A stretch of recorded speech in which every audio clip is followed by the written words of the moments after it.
Dead line రాబోతుంది. So ఏం చెప్పదలుచుకున్నారు? సొసైటీని ఇన్ని రోజులు అబ్జర్వ్ చేస్తున్నారు, ఏం అవగతం చేసుకున్నారు? పరిస్థితిని అంతా జరుగుతున్నది ఏంటనేటువంటిది మీరంతా చూస్తున్నారు.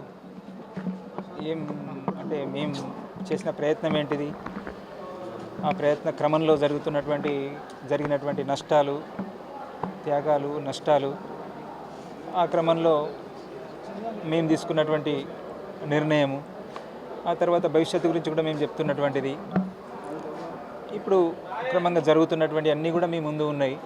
వీటన్నింటిలో ఉన్నటువంటి ముందుకు పోవడానికి ఉన్నటువంటి దారి ఏదైతే ఉంటుందో ఆ దారిని పట్టుకొని ముందుకు పోవాలని చెప్పనేటువంటిది అనుకుంటున్నాం. ఎందుకంటే సమస్యలు ఉన్నాయి సమాజంలో, ఆ సమస్యల మీద ప్రజలు సంఘటితం కావాల్సిన అవసరం ఉన్నది, చైతన్యయుతంగా ప్రయత్నం చేయాల్సినటువంటి అవసరం ఉన్నది. ఆ ప్రయత్నంలో మేము కూడా భాగం కావాలని చెప్పని ఇప్పటిదాకా చేసినటువంటి పని ఏదైతే ఉందో దానికి కంటిన్యూషన్ భవిష్యత్తుకు లింక్ అయ్యేలాగా, కంటిన్యూటీ ఉండేలాగా మా ప్రయత్నం, మా భూమిక అందరి సహకారంతో ఉండేలాగా మేము ప్రయత్నం చేస్తాం. ప్రభుత్వాల సహకారం ఒకవేళ లేకపోతే ఏం చేయాలి? ప్రభుత్వాల సహకారం గురించి నేను అనలేదు. అందరూ మీడియా మిత్రుల సహకారము, వేరు సంఘాలు ఉన్నాయి, కొన్ని పార్టీలు కూడా ఉన్నాయి. దాంట్లో ఏమాత్రం ప్రజల పక్షం అని చెప్పనేటువంటిది ఏమాత్రం ఉన్నా ఆ ప్రజల పక్షం అనేటువంటిది ఏదైతే ఉంటుందో దాన్ని కన్సాలిడేట్ చేయడం కోసం ప్రయత్నం చేయాలి అనేటువంటిది అనుకుంటున్నాము. అనేక సమస్యలు దాంట్లో కూడా ఆ ప్రయత్నం అంతా సులభమేం కాదు. ఒక మాట ఇక్కడ నేను మాట్లాడుతున్నా అని చెప్పంటే అదేదో జరిగిపోతుంది అని చెప్పనేటువంటిది అయితే ఏం కాదు. ఆ దిశలో మా ప్రయత్నం ఉంటుంది. ఇప్పటివరకు మాకు ఉంటే చాలా వాటి నుంచి గ్యాప్ కూడా ఉంది. ప్రజా జీవితంలోనే ఉన్నప్పటికీ, రాజకీయాలలోనే ఉన్నప్పటికీ, సమాజ మార్పులను అర్థం చేసుకుంటున్నప్పటికీ, అయినప్పటికీ కూడా ఏదో కొంత ప్రత్యక్షంగా చూసినప్పుడు కొంత గ్యాప్ ఉంది. ఆ తర్వాత ఒక దిశను మార్చుకున్న తర్వాత ఆ దిశలో ముందుకెళ్ళడంలో ఇక్కడ ఉన్నటువంటి పరిస్థితులు చాలానే ఆటంకాలు సృష్టిస్తాయి అనేటువంటి విషయం తెలుసు. ఇది టఫ్ జాబ్ అనేటువంటిది కూడా తెలుసు. అయినప్పటికీ కూడా తప్పనిసరి ఆ దిశలో ప్రయత్నం చేయాల్సిన అవసరం ఉంది. వేరే మార్గం లేదు కాబట్టి తప్పకుండా మేము ఎన్నో ఆరోపణలు కూడా వస్తున్నాయి మీ మీద.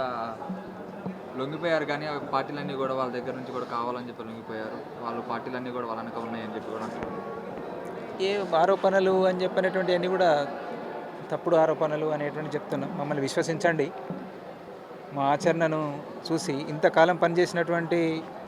ఇంతకాలము కమిట్మెంట్ తోటి పనిచేసినటువంటి వాళ్ళం ఏ స్వార్థానికి గురై మా వాళ్ళని మేము ఏదో చేస్తాం, నష్టం చేస్తాం, ఉద్యమానికి నష్టం చేస్తామని చెప్పనేటువంటిది తొందరపడి ఆ నిర్ణయాలకు రాకండి. ఎందుకంటే ఇబ్బంది అనిపిస్తుంది మాకు. ఇంతకాలం పనిచేసినటువంటి వాళ్ళ మీద ఆ ఆరోపణ చేస్తున్నట్టు వాళ్ళు సరే మా సహచరులు చేసినప్పుడు కొద్దిగా తక్కువ ఇబ్బంది అనిపించినప్పటికీ సరే వాళ్ళకు కూడా తెలుసు కదా అనేది ఇబ్బంది అనిపిస్తుంది. బయట ఉన్నటువంటి వాళ్ళు చేసినప్పుడు కొంత కోపంతో పాటు, ఎందుకంటే అందరు ఎవరు ఆ ఆరోపణలు చేస్తున్నటువంటి వాళ్ళ బ్యాక్గ్రౌండ్ ఏంటిది అనేటువంటిది అందరికీ తెలుసు, తెలంగాణ ప్రజలందరికీ తెలుసు. కాబట్టి అందరూ అర్థం చేసుకోకండి.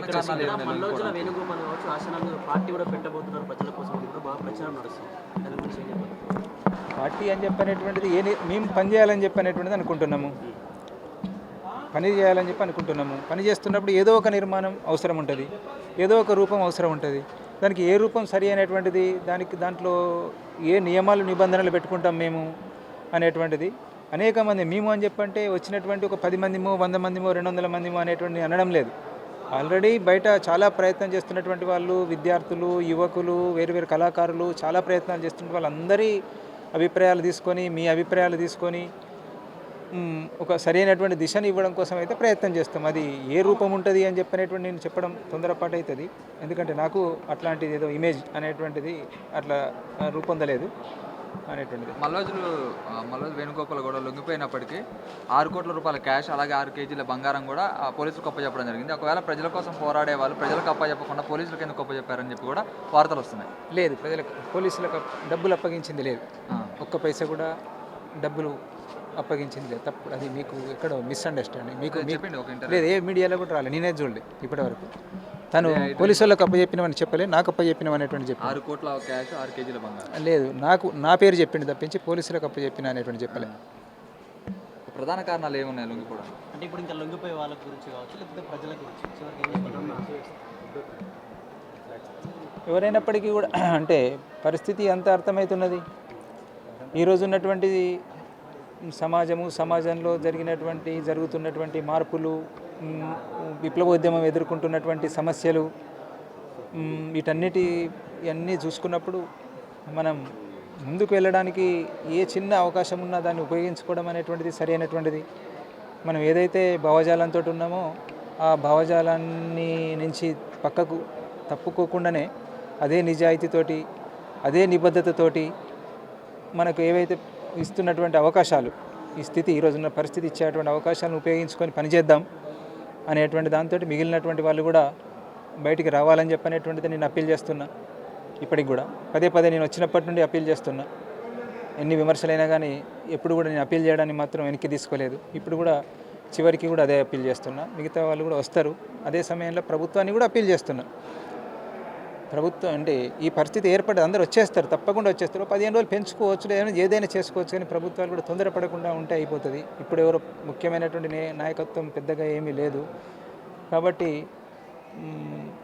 నష్టాలు కాకుండా ఇప్పటి వరకు చాలా ప్రయత్నం చేస్తున్నారు. తీసుకురావడానికే ప్రయారిటీ ఇస్తున్నది ప్రభుత్వాలు కూడా.